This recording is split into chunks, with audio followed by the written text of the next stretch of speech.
Alright, I'm just going to let the camera run while we take it out of the box here. Haven't opened it before. Actually had never heard of this company before, and they just kind of reached out to me via email and said they'd like for me to review it. So let's get it out of the box here and see what it's about. Nice little case. So according to the box, this has actuation test, full OBD2, 10-inch LCD, TPMS programming, Bluetooth, read and clear codes, special maintenance services. So we'll try to get in here and see if we can read a live data misfire on this one. So let's get it opened up here. There's a nice book here in the front pocket. Probably going to tell us all about it. Oh man, that is nice. Look at that. Boy, it feels good in your hand. Let's see what else we got. So here's your Bluetooth holder. It's just a little holster for it. That's nice. Keep up with it. Looks like a little kickstand on it here. Yep, that's nice. Okay, let's see what else we got here in the box. There's a screen cleaner. Nice. Here is a charge outlet, which we may end up needing here. USB-C. Well, that's nice. Okay. Here's a Ethernet connector, along with the Ethernet cord I forgot to talk about. And this, oh wow, so is this maybe pass-through too? For this instance, let's get it powered up here and see what it says. We'll probably have to sign into it and all that good stuff. Alright, so there's your USB-C and regular USB. Let's see if it's got enough juice to power it up here out of the box. Got a really nice screen on it, doesn't it? What you got down here? Well, that's really awesome. Screen's locked. Okay. Looks like we might be able to get right in here. Let's see. Diagnostics. We're going to pick USA. Alright, so it's telling us to connect our VCI by Bluetooth or USB. Alright everybody, we're doing some work on this little element today. I thought this was the perfect time to show you guys this new iCarzone JU2000 here. The awesome folks over there sent this to us. I'm doing a radiator and a whole bunch of work to the element here, and I've noticed I've got a misfire all of a sudden. Weird issue, I'm not sure what's going on. So let's see if we can hook to it here today with this new scan tool that they let us check out. Plug it up. I want to show you guys how awesome fast it hooks to vehicles. I've used it on some other cars, but let's see if we can diagnose this misfire. It's counting misfires like crazy, so let's see what we can do, and we'll sort it out on camera. And I've also got an airbag light, and we will try to see what that is. I've had the seats out of this thing. This is a little build we're doing, and I believe I've just got an airbag code. So let's see if this will clear it, and we'll go over it together. So stand by.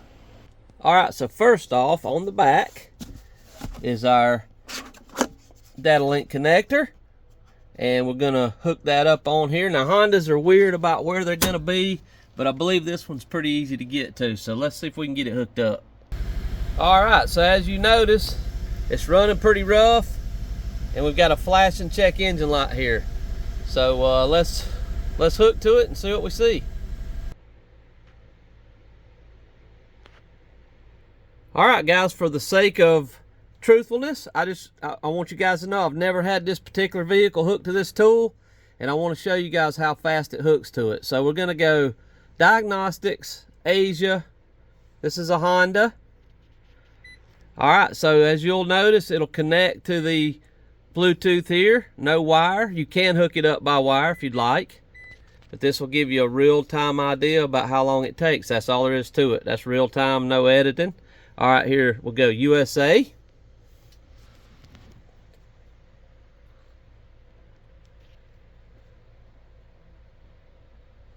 And we're gonna just let it play here, and I'll show you guys how long it takes. It's really amazingly fast compared to a lot of scan tools. Okay, so I didn't pause it or anything. Let's read the VIN. Now, I'll pay close attention how fast this happens.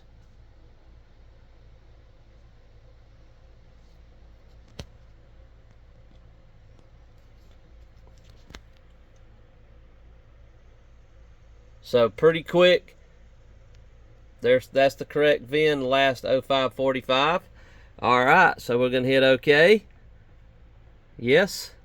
We're gonna go control unit.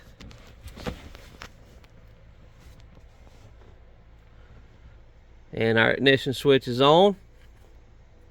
All right, so we're going after PGM-FI.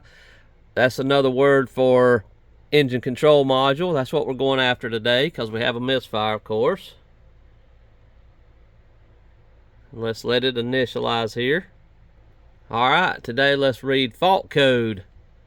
Misfire #1 cylinder. Okay, so just so you guys know, I've been checking it a little bit. It's not the coil, it's not the spark plug.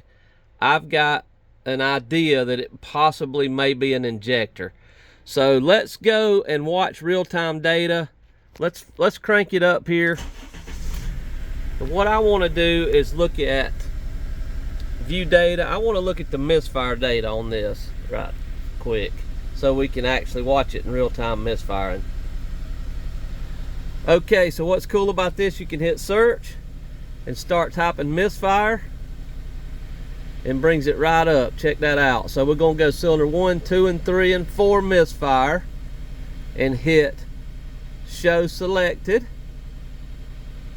Let's see, okay, show selected. Now look at that, we're counting real-time misfires on cylinder 1. You see that? Cylinder 1 misfire, we got 400 and something misfires. So we've got a dead miss on cylinder 1. Now I think what I'm gonna do, let me show you guys as well. We can graph this. So look at there, ain't that neat how that shows us a graph, really nice and lit up, and you can really see what's going on. You pretty much got just it's counting misfires like crazy. All right, so let's do this. Let's come out here. I think what I'm gonna do today is swap #1 and #2 injector. I'm gonna check the wiring and everything, but I've got a sneaking idea that it's an injector for some reason. Very rare on a Honda, but let's do that and see if that follows. So we should start having a misfire. We'll put it in the #2 location. We should start having a misfire there, and we'll recheck it, and then if that's the case, we'll have to get us an injector.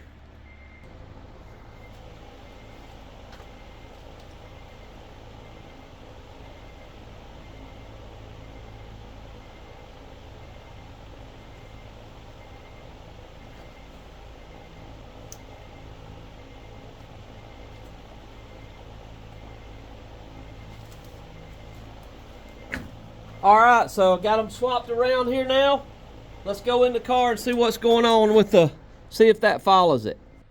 All right, so I've been letting it run a little bit here with the still misfiring. So let's see if we've got a different code now. Whoops, let's turn the switch on, that might help. All right, here we go now. We got, look at here, cylinder 2 misfire. So let's go out and see if that's current. Let's do view data. I'm gonna fire it up here. As you can see, we still got check engine light, and if it runs long enough, it flashes, so that tells us we've got a misfire. Let's go back to search, start typing misfire again. Okay, let's select 1, 2, 3, and 4. Okay. Yep, look at that. Cylinder 2. Very rare, but man, we do have a misfire on a bad injector. So let's graph that out. Look at there, it's counting like crazy. I can count on one hand the amount of bad injectors I've had on Honda. So this really helped us today to find this really quickly. You know, it's not the easiest thing to swap an injector, but it's better than guessing and buying one. You know, I knew I had pulse to it with the Noid light and all that good stuff. So man, I'm really happy. This thing communicates really fast. If you'll notice here, it gets up to a certain amount and starts resetting itself. That's just the ECU resetting. But we don't have any misfires anywhere else. It's only #2. So what we'll do is we'll go after that injector, and I believe that'll take care of that. So, all right, so let's back out of here now. And like I said, I think we have a airbag code. So let's get out of here and go to airbag. SRS is what Honda calls that, supplemental inflatable restraint. Let's see what codes, because I had the seats out cleaning them. I had the airbag loose, and I may have got it. I believe I pulled it out with all that unhooked, so it probably just set a code. And we may have to do some kind of seat weight sensor initialization too, so let's see what goes on here. All right, so let's read fault code. We're in the airbag system here. Oh, no fault code found? Well, it must have cleared itself out. Okay, let me do some more checking.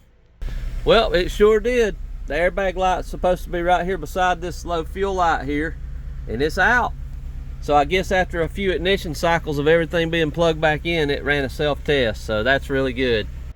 All right, everyone, here we are. I actually found an injector local, a real Honda one, so we're gonna clear this out here and start it up and see if we've got any misfires. So let's do that. I can already tell that it's running really smooth. Let's go view data. I'm gonna start talking to it here for us. All right, we're gonna go back in here and look for misfires.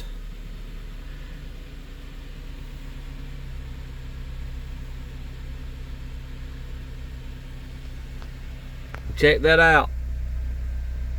That's what we want to see, zeros. All right, let's graph these. Yep, dead on 0, 0, 0. So man, the iCarzone JU2000 really helped us diagnose this vehicle really fast today, and or through the last few days, and took care of it really quickly. I'm really appreciative of how fast it talks to the vehicle, man. That's really a good thing. And newer vehicles even faster. It's incredible, really. So gives you a little alarm, so you make sure you unplug your data link connector there. So, and a ton of neat features here. You can get a TPMS attachment. It can even do pass-through programming and things like that. It keeps a really good list of all your cars. This is the things that I've hooked to it already, checking it and learning it for you guys. So battery tester, really cool machine so far, and we'll continue to use it and make some more videos on it for you guys, but really neat thing so far. Let's go in here and service. Now certain vehicles have like these little things that you can select, like this for instance, oil reset. So we could go in here to Honda and and reset the oil life. I mean, I know you can do it on the dash here, but if in case the buttons, I have had a couple of Hondas where the buttons broke to reset the oil life. So, but yeah, a lot of neat features for certain vehicles that work really well. And as I said before, we'll continue to go over some of these things. But yeah, appreciate those guys for sending this out, and stay tuned as we'll continue to learn and use this more here at the shop. All right guys, I'll put a link below for it. It's very affordable. This unit can be bought for about the price of an update on other units, and this has lifetime updates. You never have to worry about, you know, when a new vehicle comes out, you'll get an update for it. So really neat. If you like what you see, think about clicking that like button, subbing to the channel. We'll catch you on the next one, guys. Appreciate you coming on along.